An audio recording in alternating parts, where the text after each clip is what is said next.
ജില്ല എറണാകുളം ജില്ലയിലേക്ക് ഒന്ന് പോകണം. എറണാകുളം യു.ഡി.എഫിന്റെ ഒരു പരമ്പരാഗത ശക്തി കേന്ദ്രമായി കരുതപ്പെടുന്ന ഒരു ജില്ലയാണ്. പക്ഷേ യു.ഡി.എഫിന്റെ പല കോട്ടകളിലും കഴിഞ്ഞ തവണ എൽ.ഡി.എഫിന് വിജയിക്കാൻ സാധിച്ച ഒരു ജില്ല കൂടിയാണ് എറണാകുളം. പിടിക്കുവാനായിട്ട് എൽ.ഡി.എഫിന് കഴിഞ്ഞിട്ടുണ്ട്. പക്ഷേ എന്നാലും വലിയ രീതിയിലുള്ള വിള്ളൽ വരുത്തുവാൻ കഴിഞ്ഞിട്ടില്ല എൽ.ഡി.എഫിന്. ഒരു കാലത്തും യു.ഡി.എഫിന്റെ കോട്ടയായ എറണാകുളം ജില്ലയിൽ കോതമംഗലത്തും എൽ.ഡി.എഫ് നേടിയത് എറണാകുളത്ത് പ്രതീക്ഷിക്കുന്നുണ്ട്. നമുക്ക് എറണാകുളത്തിന്റെ സാധ്യതകൾ കണക്കിലേക്ക് കഴിഞ്ഞ തവണ 10-4 ആയിരുന്നു.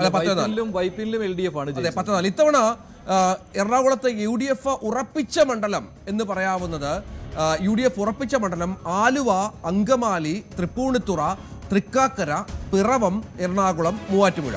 LDF ഉറപ്പിച്ചത് വൈപ്പിൻ മാത്രമേ ഇത്തവണ LDF പക്ഷത്ത് ഉണ്ടാവുകയുള്ളൂ. ബാക്കി എല്ലാ മണ്ഡലങ്ങളിലും യു.ഡി.എഫിന് വ്യക്തമായ മേൽക്കൈ ഉണ്ടെന്നാണ് ഞാൻ പറയുന്നത്. ആലുവ, അങ്കമാലി, തൃപ്പൂണിത്തുറ, തൃക്കാക്കര, പിറവം, എറണാകുളം, മൂവാറ്റുപുഴ, അതോടൊപ്പം തന്നെ കോതമംഗലത്ത് തിരിച്ചു വരുവാനായിട്ട് യു.ഡി.എഫിന് കഴിയും. പെരുമ്പാവൂർ, അവിടെ എൽദോസ് കുന്നപ്പള്ളി ഉയർത്തിയ റിബൽ പ്രശ്നമൊക്കെ ഉണ്ടായിരുന്നു. അതൊക്കെ പൂർണ്ണമായിട്ട് മാറ്റാൻ കഴിഞ്ഞിട്ടുണ്ട്. പെരുമ്പാവൂർ സ്വാഭാവികമായിട്ട് വരും. കൊച്ചിയിലാണ് ടൈറ്റ് ഫൈറ്റ് നടക്കുന്നത്. കൊച്ചിയിൽ അവിടെ KJ മാക്സി അവിടെ ജനകീയനായ ഒരു MLA ആണ്. അതുകൊണ്ട് മുഹമ്മദ് ഷിയാസിന് മറികടക്കാൻ കഴിയുമോ എന്ന കാര്യത്തിൽ ഒരു സംശയമുണ്ട്. പക്ഷേ അത് LDFിന് ഉറപ്പിക്കുവാനും പറ്റില്ല. എന്തായാലും ഒന്നുകിൽ 12-2 അല്ലെങ്കിൽ 13-1 ഇതായിരിക്കും ഇത്തവണ UDF പക്ഷത്തേക്ക് എറണാകുളം ചിന്തിക്കുന്നത്. പിന്നെ ഒരു കാര്യം കൂടി, കളമശ്ശേരിയിൽ P. രാജീവ് ഉറപ്പിച്ചിട്ടില്ല എന്നതാണ് മറ്റൊരു കാര്യം. കളമശ്ശേരിയിലും ടൈറ്റ് ഫൈറ്റ് ആണ്.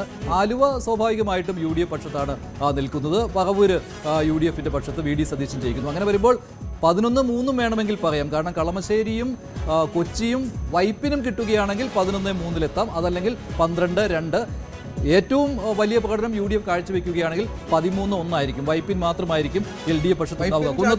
കുന്നത്തുനാട് നമ്മളിവിടെ ചേർത്തിട്ടില്ല അല്ലേ? കുന്നത്തുനാട് UDFിന്റെ പക്ഷത്താണ്. കാരണം അവിടെ LDF സ്ഥാനാർത്ഥി തോൽവി സമ്മതിച്ചു കഴിഞ്ഞു. UDFിനെ സംബന്ധിച്ച് സമ്പൂർണ്ണ ആധിപത്യത്തിന് വേണ്ടി പരിശ്രമിക്കുന്ന ഒരു ജില്ലയാണ് എറണാകുളം ജില്ല, പ്രത്യേകിച്ച് പ്രതിപക്ഷ നേതാവിൻ്റെ ജില്ലയാണ്.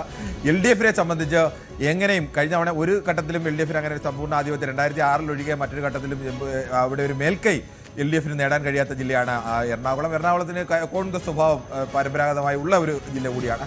അവിടെ എങ്ങനെയും 3-4 സീറ്റെങ്കിലും, ഈ പറയുന്നത് പോലെ 3 സീറ്റ് അല്ലെങ്കിൽ 4 സീറ്റെങ്കിലും പിടിച്ചു നിർത്തുക എന്നുള്ള ഒരു വലിയ പോരാട്ടത്തിലാണ് LDF നിൽക്കുന്നത്. LDFിനെ സംബന്ധിച്ചിടത്തോളം ഇപ്പോൾ ഈ വൈപ്പിനല്ലാതെ മറ്റൊരു മണ്ഡലവും അങ്ങനെ ഉറപ്പ് എന്ന് പറയാൻ കഴിയില്ല. പക്ഷേ അവർ പ്രതീക്ഷിക്കുന്ന മണ്ഡലം ഒക്കെ ഉണ്ട്. കളമശ്ശേരി അടക്കം അവർ ആ തരത്തിലേക്ക് ജോലി ചെയ്തിട്ടുണ്ട്. മന്ത്രി എന്ന നിലയ്ക്ക് P. രാജീവിനുള്ള പ്രതിച്ഛായയും അദ്ദേഹം നടത്തിയ പ്രവർത്തനങ്ങളും ഒക്കെ കൊണ്ട് അത് വിജയിക്കാൻ കഴിയുമെന്നൊരു പ്രതീക്ഷയിലാണ് ഇപ്പോഴും. CPMന്റെ കണക്കൂട്ടൽ അങ്ങനെയാണ്.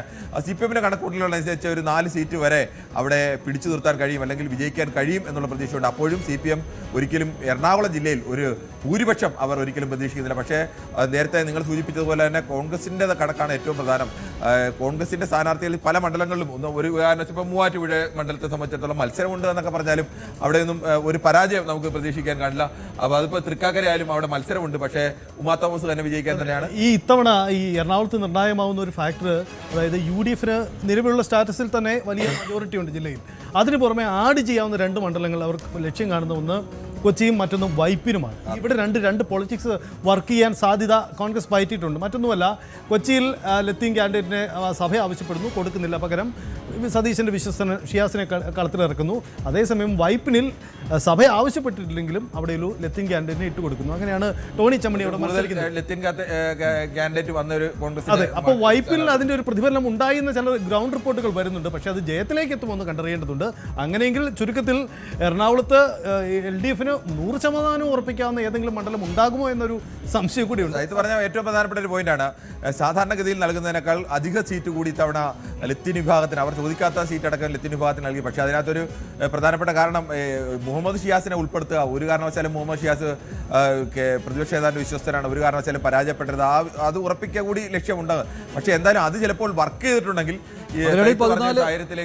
അങ്ങനെയാണെങ്കിൽ 14-0 എത്താൻ കഴിയും.